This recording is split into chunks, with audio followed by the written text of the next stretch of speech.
history and purpose of the Ger. Gers today, more than just homes. Today, many nomadic families supplement their income by hosting tourists in their Gers, offering a glimpse into this unique lifestyle.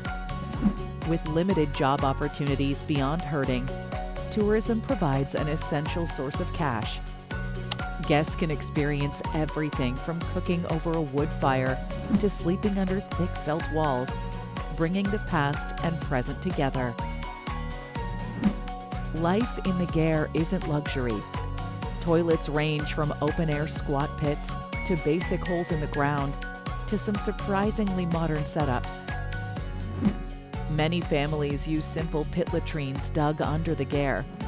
Others have access to communal facilities or portable toilets, especially in tourist camps.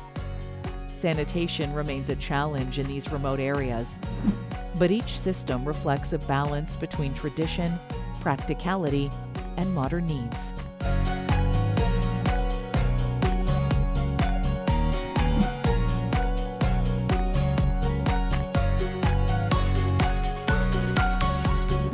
For travelers, staying in a Ger is more than just a novelty. It's an immersive lesson in resilience. Nights can be cold, mornings quiet but stunning. Cooking on wood fires, sharing meals of meat and dairy, and listening to stories by the fire, these moments create unforgettable memories.